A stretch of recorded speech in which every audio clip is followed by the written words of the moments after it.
할렐루야, 반갑습니다. 오늘 말씀 제목은 마음을 알아야 한다입니다. 요즘 폭삭 소가수다라는 드라마가 인기를 얻고 있습니다.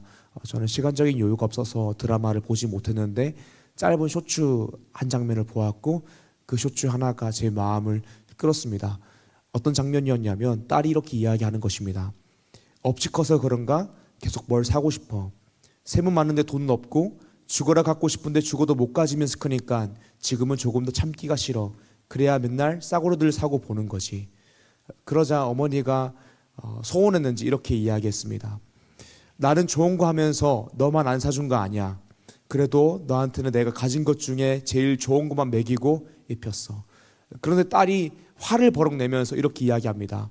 엄마는 가난이 유세야, 궁상이 공치사야.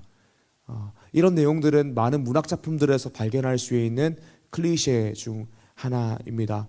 부모는 자녀를 위하여 최선을 다했지만 자녀를 위해 최선을 다했기 때문에 그 자녀가 정서적으로든 경제적으로든 결핍을 가지고 있고 부모님의 마음을 잘 모르는 것입니다. 그런데 그 자녀가 부모가 되고 자녀를 낳게 되면 그 부모님의 마음을 알게 되는 것이 우리가 늘 보게 되는 문학작품의 클리셰 중 하나입니다.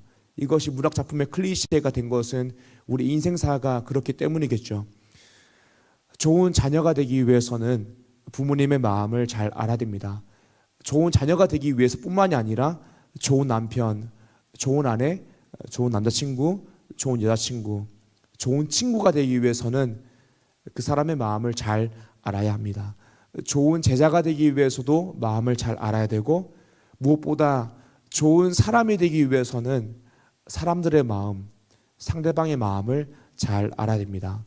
마음을 알아야 좋은 사람이라고 이야기할 수 있고 마음을 알아야 성숙한 사람이라고 할 수 있습니다. 신앙생활도 마찬가지입니다. 좋은 신앙인이 되기 위해서는 하나님 아버지의 마음을 잘 알아야 합니다. 요한복음 17장 3절 말씀, 영생은 곧 유일하신 참 하나님과 그가 보내신 자 예수 그리스도를 아는 것이니이다. 호세아 6장 6절 말씀, 나는 인애를 원하고 제사를 원하지 아니하며 번제보다 하나님을 아는 것을 원하노라. 아멘. 성경이 이야기하는 것은 우리가 하나님을 알아야 된다. 더 나아가서 우리가 하나님 아버지의 마음을 알아야 한다라고 이야기하고 있습니다. 오늘 말씀 제목은 마음을 알아야 한다입니다. 우리가 말씀 본문 통하여서 세 가지를 나누고자 합니다. 먼저는 오늘 말씀 본문 속에서 드러난 하나님 아버지의 마음은 어떤 마음인지 나누고자 합니다. 두 번째로는 오늘 말씀 본문 속 탕자의 비유 속에서 큰 아들이, 첫째 아들이 저지르고 있는 잘못이 무엇인지 나누겠습니다. 세 번째로는 현재 우리 공동체 상황에서 우리가 무엇을 해야 되는지 말씀을 통해 나누겠습니다. 사랑하는 리조 청년 여러분, 오늘 말씀을 통하여서 하나님 아버지의 마음을 알고 이해함으로 하나님 뜻대로 살아 하나님의 기쁨이 되는 리조의 청년 한 사람 한 사람 되기를 주님의 이름으로 축복합니다. 아멘. 말씀 첫 번째입니다. 본문 속에 드러난 하나님 아버지의 마음인데요. 첫 번째로는 하나님은 한 영혼이 돌아오는 것을 가장 기뻐하신다라는 것입니다. 하나님이 가장 기뻐하시고 원하시는 일이 무엇이냐면 잃어버린 영혼 한 영혼이 예수 그리스도를 믿음으로 아버지께 돌아오는 것을 가장 기뻐하십니다. 오늘 말씀 본문 속에서 그 사실이 선명하게 드러납니다. 말씀 본문 누가복음 15장에는 세 가지 비유가 나옵니다. 우리가 일대지에서는 두 가지 비유를 보길 원합니다. 첫 번째 비유는 잃은 양을 찾은 목자 비유입니다.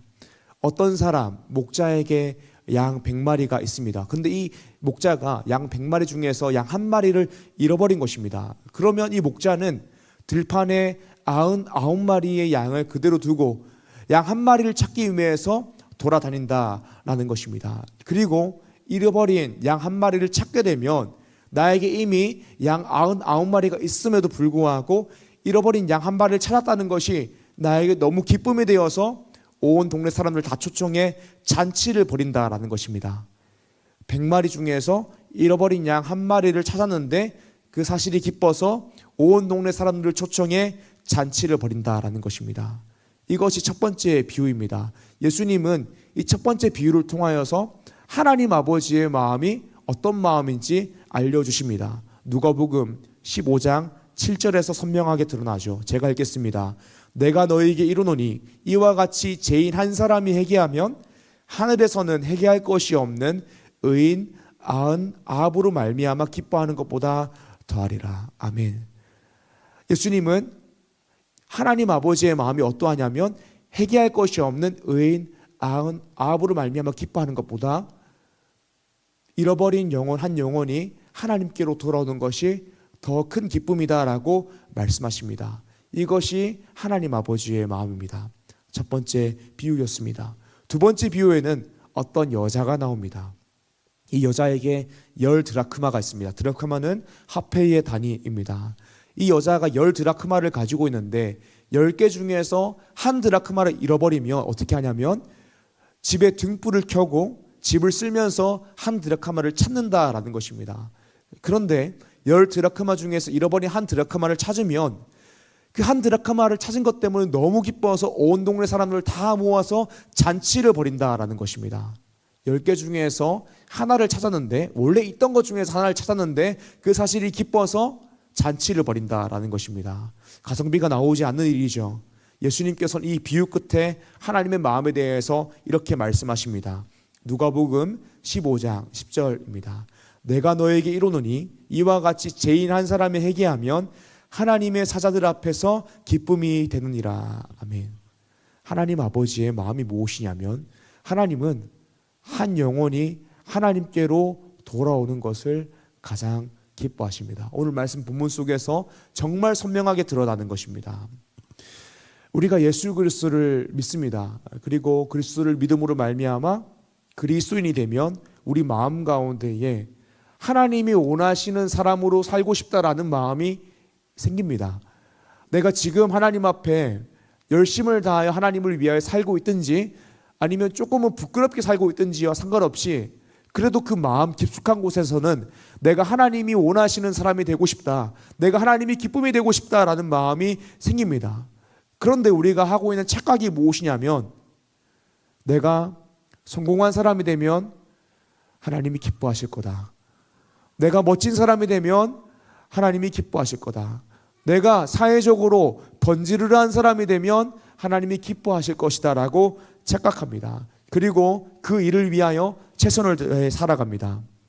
그런데 오늘 말씀 본문에서 우리가 발견한 하나님이 가장 기뻐하신 일이 무엇이냐면 먼저는 나라는 존재가 예수 그리스도를 믿음으로 하나님의 자녀가 된 것을 하나님은 가장 기뻐하십니다. 이것이 무엇보다 가장 큰 하나님의 기쁨입니다. 두 번째로 하나님께서 기뻐하시는 것이 무엇이냐면 내가 예수를 믿은 것처럼 예수를 전하여 잃어버린 한 영혼이 하나님께로 돌아오는 것을 하나님께서는 가장 기뻐하십니다. 우리가 하나님이 원하시는 사람, 하나님의 기쁨이 되기 위해서는 복음을 전해야 되는 것이죠. 그런데 문제가 무엇이냐면 복음을 전하는 것은 어려운 일입니다. 분명 하나님께서 말씀을 통하여 정복하고 다스리라, 땅끝까지 이르러 내 증인이 되라, 제자 삼으라 라는 지상 대명령을 주셨음에도 불구하고 이 전도는 우리에게 부담이 되고 어려운 일입니다. 그래서 우리는 복음 전하기를 꺼립니다. 하나님께서 죄인 한 사람이 회개해야 하나님께로 돌아오는 것을 가장 기뻐하심을 알고 있음에도 불구하고 내가 거절당하기 싫어서, 내가 고난당하기 싫어서 전도를 제외한 다른 일들을 통하여서 하나님 앞에 어떤 의미가 되려고 합니다. 하지만 하나님께서 가장 기뻐하는 것은 복음 전도입니다. 한 영혼이 하나님께로 돌아오는 것입니다. 그리고 복음 전한 삶을 살면서 고난 당하는 일은 필연적인 일입니다. 누가복음 14장 26절에 27절입니다. 제가 읽겠습니다. 무릇 내게 오는 자가 자기 부모와 처자와 형제와 자매와 더욱이 자기 목숨까지 미워하지 아니하면 능히 내 제자가 되지 못하고 누구든지 자기 십자가를 지고 나를 따르지 않는 자도 능히 내 제자가 되지 못하리라. 아멘. 모든 그리스도인은 예수 그리스도의 제자가 되어야 됩니다. 그런데 예수 그리스도가 제자가 된다라는 것은 그냥 예수 믿고 살아가는 것이 아니라 자기를 부인하고 십자가를 지고 예수 그리스도를 따라가는 것입니다. 이 자기를 부인한다라는 것은 무엇이냐면 내 마음대로 살고 싶은 그것을 부인하고 하나님이 원하시는 대로 하나님 뜻대로 살아간다라는 것입니다. 우리에게 요구되는 것은 자기를 부인하는 것입니다. 하나님께서 명하신 그 명령, 복음을 전할 때에 이 복음 전하는 거 어려운 것 당연한 것입니다. 부담스러운 것 당연한 것입니다. 그 마음을 부인하고 십자가를 지고 주님을 따라가는 것입니다. 이것이 예수 그리스도의 제자의 삶입니다. 전도가 어려운 곳은 모두에게 다 똑같습니다. 그러나 우리 안에 있는 복음의 감격을 우리가 늘 발견해야 됩니다. 복음이라는 감격이, 또 내가 하나님의 기쁨이 되고 싶은 그 뜨거운 마음이, 하나님이 원하시는 사람으로 살고 싶은 그 뜨거운 열정이 우리로 하여금 복음 전도의 자리를 우리를 이끌어가는 것입니다. 사랑하는 여러분, 바울의 삶을 기억해 봅시다. 고린도후서 11장 23절에서 27절입니다. 우리 교독하여서 읽어보길 원합니다. 그들이 그리스도의 일꾼이냐 정신없는 말을 하거니와 나는 더욱 그러하도다. 내가 수고를 넘치도록 하고 옥에 갇히기도 더 많이 하고 매도 수없이 맞고 여러 번 죽을 뻔하였으니 유대인들에게 40에서 하나 감한 말을 5번 맞았으며 3번 태장으로 맞고 1번 돌로 맞고 3번 파선하고 일주일을 깊은 바다에서 지냈으며 여러 번 여행하면서 강의 위험과 강도의 위험과 동족의 위험과 이방인의 위험과 시내의 위험과 강야의 위험과 바다의 위험과 거짓 형제 중의 위험을 당하고 또 수고하며 애쓰고 여러 번 자지 못하고 줄이며 목마르고 여러 번 굶고 춥고 헐벗었노라. 아멘. 바울은 복음을 전하며 고난당하는 삶을 살았습니다. 바울은 예수님을 만나기 전에 자신이 예수님을 믿는 사람들을 박해하는 삶을 살았기 때문에 내가 예수님을 전하면, 내가 복음을 전하면 내가 박해받고 고난당할 것이라는 사실을 알고 있었습니다. 그럼에도 불구하고 복음을 전했습니다. 그리고 고난당하고 박해당했습니다. 그럼에도 불구하고 포기하지 않고 복음을 위하여 살아갔습니다. 그렇게 살아갈 수 있었던 이유가 무엇입니까? 바울은 자신의 마음 가운데 있는 복음으로 인한 감격을 늘 마주했기 때문입니다. 내가 구원받았다는 사실을 마주했기 때문입니다. 사랑하는 여러분, 하나님이 가장 기뻐하시는 것은 나라는 존재가 예수를 믿어서 하나님의 자녀가 된 것입니다. 그리고 하나님께서 오늘 우리에게 원하시고 우리가 하길 원하시는 일은 무엇이냐면 나를 통하여서 잃어버린 영혼 한 영혼이 하나님께로 돌아오는 것입니다. 그러므로 우리는 하나님이 원하시는 사람이 되기 위해서, 하나님이 기뻐하는 사람이 되기 위해서 이 하나님의 마음을 알아야 됩니다. 복음을 전해야 됩니다. 훌륭한 사람이 되고 성공한 사람이 되고 나의 꿈을 이루는 것은 다음 문제입니다. 우리 인생 가운데 가장 본질적인 것, 최우선순위는 내가 복음으로 감격하여서 복음을 위하여 일하는 것입니다. 사랑하는 여러분, 오늘 우리가 예수님을 믿으면서 죽을 위험에 처하지 않습니다. 오늘 우리가 예수님을 믿고 복음을 전하면서 죽을 위험에 처하지 않습니다. 그러나 거절당하고 많은 불이익을 받을 수는 있죠. 하지만 그곳에서도 복음이라는 감격을 가지고 빛을 비추고 맛을 내는 것이 빛과 소금으로서의 사명입니다. 사랑하는 리조 청인 여러분, 하나님은 한 영혼이 돌아오는 것을 가장 기뻐하십니다. 이 사실을 알므로 복음 전도 사명을 감당함으로 하나님의 기쁨이 되는 리조 청인 한 사람 한 사람 되기를 주님의 이름으로 축복합니다. 아멘. 우리가 두 번째 비유까지를 살펴보며 하나님은 한 영혼이 돌아오는 것을 가장 기뻐하신다는 사실을 우리가 나누었습니다. 이제 세 번째 비유인 탕자의 비유 속에서 첫째 아들이 저지르고 있는 잘못이 무엇인지를 나누길 원합니다. 오늘 말씀 두 번째입니다. 두 번째로는 첫째 아들, 이 큰아들의 잘못은 아버지의 마음을 모르는 것입니다. 누가복음 15장의 세 번째 비유에는 탕자의 비유가 나옵니다. 굉장히 유명한 비유인데요, 제가 잠깐 설명하겠습니다. 어떤 사람에게 두 아들이 있었습니다. 그런데 하루는 둘째 아들이 아버지에게 와서 이렇게 이야기합니다. 아버지, 어차피 아버지가 돌아가시면 받게 될 재산을 지금 나에게 물려주세요라고 이야기합니다. 당시 재산은 아버지가 살아가실 때에 물려받는 것이 아니었습니다. 아버지가 돌아가시면 받는 것이 일반적인 전통이었습니다. 당시에는 지금처럼 독립이라는 개념이 없었습니다. 대가족 단위로 살았고 부족 단위로 살았기 때문에 아버지가 살아계시는 동안에는요, 아버지가 가장이고 모든 가족은 아버지께 속한 사람이었습니다. 그런데 둘째 아들은 아버지께 나아가서 아버지가 돌아가시면 받게 될 재산을 나에게 지금 물려주십시오 라고 이야기하는 것은, 나는 아버지께 속하고 싶지 않습니다. 아버지께로부터 떨어지고 싶습니다. 이제 나는 아버지가 필요 없습니다 라고 말하는 것과 같은 행위입니다. 둘째 아들은 정말 페루나처럼 아버지에게 지금 당장 재산을 물려달라, 어차피 아버지 돌아가실 것인데 그때 받을 재산을 나에게 물려달라라고 이야기합니다. 그런데 사랑 많은 아버지는 이 아들을 꾸짖지 않고 재산을 물려줍니다. 당시의 재산은 보통 다 부동산이었습니다. 부동산은 처리하기가 힘들죠. 그리고 이 부동산은 집안의 것이고 또 그 마을의 것입니다. 공동체의 것 중에 하나입니다. 그래서 함부로 처분하면 안 됩니다. 그런데 둘째 아들은 이것을 헐값에 빨리 처분해버리고 먼 나라로 떠나버립니다. 그리고 그곳에서 허랑방탕하게 재산을 낭비합니다. 거지가 되었고 빌어먹고 사는 처지가 되었습니다. 그런데 이제는 빌어먹을 곳도 없어져 버렸습니다.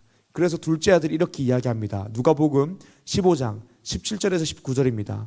이에 스스로 돌이켜 이르되 내 아버지에게는 양식이 풍족한 품꾼이 얼마나 많은가. 나는 여기서 줄여 죽는구나.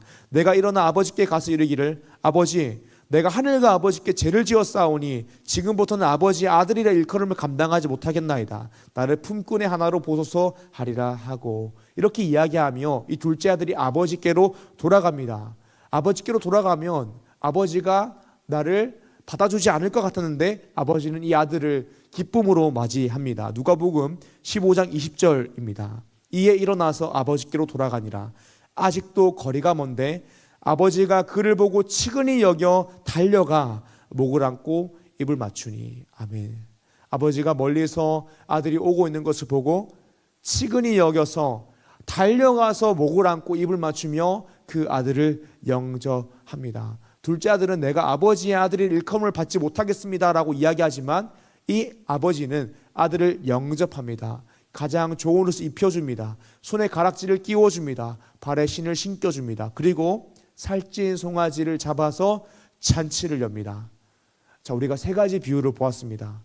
그리고 이 세 가지 비유를 통하여서 하나님 아버지의 마음을 우리가 선명하게 봤습니다. 첫 번째 비유, 100마리의 양 중에 잃어버린 한 마리의 양을 찾아서 기뻐하여 잔치를 여는 목자입니다. 두 번째, 10개의 드라크마 중 잃어버린 한 드라크마를 찾아서 기뻐하며 잔치를 여는 한 여인입니다. 세 번째, 2명의 아들 중 잃어버린 한 아들을 찾아서 기뻐하며 잔치를 여는 아버지입니다. 우리 이 세 가지 비유를 통하여서 확인할 수 있는 것은 하나님 아버지의 마음은 한 영혼이 주님께로 돌아오는 것을 가장 기뻐하시고 원하신다라는 것입니다.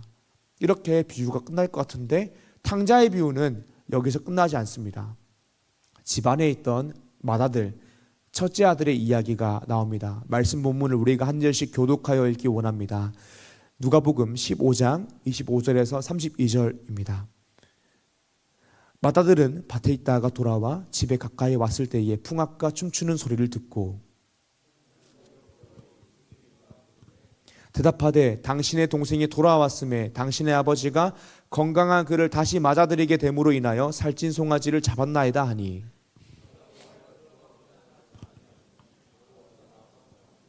아버지께 대답하이르되 내가 여러 해 아버지를 섬겨 명을 어김이었거늘 내게는 염소 새끼라도 주어 나와 내 벗으로 즐기게 하신 일이 없더니,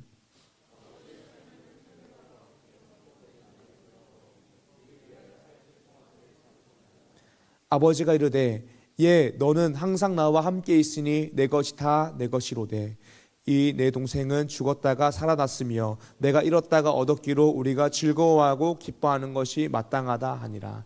아멘. 탕자의 비유에서는 첫째 아들의 이야기가 나옵니다. 이 첫째 아들 맏아들은 아버지의 집안에 있습니다. 그리고 아버지의 집에 살면서 그 가정에서 맡겨진 일도 잘하고 있습니다. 첫째 아들은 훌륭한 사람입니다. 그런데 이 첫째 아들은 아버지께 잘못을 범하고 있습니다. 이 첫째 아들이 범하고 있는 잘못이 무엇이냐면 아버지와 한 집에 살면서도 하나님 아버지의 마음을 잘 모른다라는 것입니다. 첫째 아들은 이렇게 이야기하는 것입니다. 아버지, 왜 저 페루나를 환영해 줍니까? 왜 저 페루나를 다시 받아주고 잔치까지 엽니까? 나를 위해서는 염소 새끼 한 마리도 안 잡았는데 왜 그를 위해서는 살찐 송아리를 잡아서 잔치를 열어줍니까? 나는 이해할 수가 없습니다. 나는 마음이 상했습니다 라고 이야기하는 것입니다. 아버지는 이렇게 이야기하죠. 예, 너는 나와 항상 함께 있으니 내 것이다, 내 것이다. 내 동생은 죽다 살아났으니 내가 잃었다가 얻었기로 우리가 즐거워하고 기뻐하는 것이 마땅하니라 라고 이야기합니다. 이것이 아버지의 마음입니다. 하나님 아버지의 마음입니다. 첫째 아들은 이 아버지의 마음을 잘 모르는 것입니다. 이해하지 못하는 것입니다. 사랑하는 여러분, 우리는 하나님의 기쁨이 되기 위해서, 하나님이 원하시는 사람이 되기 위해서, 좋은 하나님의 자녀가 되기 위해서는 하나님 아버지의 마음을 알아야 됩니다. 한 영혼이 주님께로 돌아오는 것을 가장 기뻐하시는 하나님 아버지의 마음을 알므로 이 잔치의 기쁨으로 동참해야 됩니다. 이 훌륭한 첫 번째 아들은 하나님 아버지의 마음을 몰라서 다시 아버지의 근심이 되어 버렸습니다. 하나님의 기쁨이 되기 위해서는 하나님 아버지의 마음을 알고 하나님이 기뻐하시는 일을 해야 됩니다. 그 일을 하기 위해서는 하나님 아버지의 마음을 알아야 합니다. 하나님 아버지께서 가장 기뻐하시는 일은 한 영혼이 주님께로 돌아오는 것입니다. 그래서 복음보다 중요한 것은 없는 것입니다. 그래서 우리는 복음을 전해야 하는 것입니다. 내가 예수님을 믿었듯이 온 열방이 복음을 듣고 예수를 믿어야 된다라는 뜨거운 마음이 내 마음 가운데에 있어야 되는 것입니다. 저 사람은 우리 교회 오면 안 돼, 저 사람은 지옥 가야 돼라고 이야기해서는 안 됩니다. 가끔은 이런 분들도 계시더라고요. 한 번도 만나보지 않은 정치인들을 보면서 그 사람은 죽어야 된다, 그 사람은 지옥 가야 된다라고 이야기하는 사람이 있습니다. 그 사람은 죽을 게 아니라 예수님을 믿어야 됩니다. 예수님을 만나야 됩니다. 그것이 하나님이 기뻐하시는 일입니다. 우리는 하나님 아버지의 마음을 아는 사람이 되어야 됩니다. 그리고 하나님 아버지의 마음을 알므로 그 기쁨의 잔치에 동참할 수 있는 사람이 되어야 됩니다. 이것이 오늘 말씀 두 번째입니다. 큰아들의 잘못은 아버지의 마음을 모르는 것입니다. 이 마음을 알므로 하나님의 기쁨이 되는 일에 우리가 동참하기 위해서 어떻게 해야 될까요? 말씀 세 번째입니다. 세 번째로는 행복한 사람들의 축제에 동참해야 됩니다. 당장 다음 주 4월 6일이 행복한 사람들의 축제입니다. 벌써 5번째 우리가 행복한 사람들의 축제를 열고 복음을 전합니다. 우리 삶의 영역에 있는 많은 친구들, 지인들, 가족들을 초청하여서 복음을 전합니다. 이 행복한 사람들의 축제는 우리가 예수를 믿었으므로 행복한 사람이 되었으니 예수를 전함으로 행복한 세상을 만들고자 하는 축제입니다. 사랑하는 여러분, 이 축제는 중요한 것입니다. 왜냐하면 하나님이 가장 기뻐하는 일이기 때문입니다. 우리 청년들 중에서도 행축을 통하여서 예수님을 믿은 청년들이 있습니다. 또 예전에는 교회를 다녔지만 오랜 기간 동안 교회를 다니고 있지 않다가 이 행축을 통하여서 다시 예배로 나와 지금 공동체 안에서 잘 예배하고 있는 청년들도 있습니다. 하나님이 가장 기뻐하시는 일입니다. 잃어버린 양 한 마리를 찾아 기뻐 잔치를 여는 목자, 잃어버린 한 드라크마를 찾아 기뻐 잔치를 여는 여인, 잃어버린 아들이 돌아와 기뻐 잔치를 여는 아버지의 이야기를 기억해 보십시오. 우리가 이 말씀들을 통하여서 아버지의 마음을 배웠습니다. 한 영혼이 예수 그리스도를 믿음으로 하나님 아버지께로 돌아오는 것이 하나님 아버지의 가장 큰 기쁨입니다. 누가복음 15장 7절입니다. 내가 너에게 이르노니 이와 같이 죄인 한 사람이 회개하면 하늘에서는 회개할 것이 없는 의인 99으로 말미암아 기뻐하는 것보다 더하리라. 아멘. 사랑하는 여러분, 하나님께서는 오늘 우리에게 분명히 복음 전도의 사명을 부여하셨습니다. 우리는 복음을 전하기 위해서 부름받은 하나님의 일꾼입니다. 복음을 전하지 않으면 하나님 말씀대로 산다라고 이야기할 수 없습니다. 왜냐하면 말씀에서 선명하게 복음을 전하는 삶을 살아라라고 명령하고 있기 때문입니다. 사랑하는 여러분, 많은 분들이 태신자를 작정했는데요, 태신자를 작정한 청년들 초대장을 반드시 전달하시기 바랍니다. 혹시 못 받으신 분들이 계시다면 오늘 예배당 뒤에 초대장이 준비되어 있습니다. 그리고 태신자를 최선을 다해서 이 예배당으로 초청하시길 바랍니다. 교회까지 데리고 오면 복음을 선포할 것이고 복음을 들을 때에 하나님께서 역사하실 것입니다. 이때까지 여러 번 왔던 분들을 또 모시고 오십시오. 예수 그리스도를 믿는 그때는 하나님께서 정하셨습니다. 지금 당장 와서 복음을 들었는데 예수님을 믿지 않았다라고 낙심하지 마십시오. 우리의 임무는, 우리의 사명은 복음을 전하는 것입니다. 믿게 하는 것은 성령 하나님의 일입니다. 예수님을 믿는 때가 당장 지금이 아닐 수 있습니다. 하나님만 그때를 아십니다. 그러므로 우리는 매번 초청해서 복음을 전해야 되는 것입니다. 특별히 이번 주는 한양대리카 전도를 월요일이 아니라 금요일 날 나가게 됩니다. 노방정도에 함께 참여할 수 있는 분들은 함께 참여해서 그 사역을 함께 감당해 주시길 바랍니다. 사랑하는 여러분, 우리가 리조이 청년부라는 이름대로 복음으로 기뻐하는 사람, 복음으로 감격한 사람이 됩시다. 하나님의 마음을 아는 사람이 됩시다. 그러므로 우리가 다른 것을 위하여 살아가는 것이 아니라 복음을 위하여 일하며 살아가는 사람이 됩시다. 행복한 사람들의 축제를 통하여서 하나님의 기쁨에 동참하는 사람이 됩시다. 주님께서 돌아온 한 영혼으로 인하여 잔치를 여섰듯이 행복한 사람들의 축제가 하늘나라의 축제가 될 것입니다. 저는 우리 청년부가 이 시대에, 그리고 이 지역의 청년들이 하나님께로 돌아오게 되는 제사장 공동체가 되기를 간절히 소망합니다. 하나님은 어떤 사람을 통하여 일하시냐면 늘 그 현장에서 그 사역을 감당하고 있는 사람을 통하여서 일하십니다. 그렇기 때문에 우리가 복음 전도의 현장에, 이 역사의 현장에 늘 묵묵히 서서 사명을 감당함으로 하나님께서 역사하실 때에 그 일들을 경험하길 원합니다. 사랑하는 리조 청년 여러분, 행축에 동참함으로 복음 전도의 사명을 감당함으로 하나님의 영광을 목도하고 하나님의 일하심을 경험하는 리조 청년 되기를 주님의 이름으로 축복합니다. 아멘. 이 시간 말씀 기억하시면서 함께 찬양하길 원합니다. 우리 모두 다 자리에 일어나 찬양하길 원하는데요,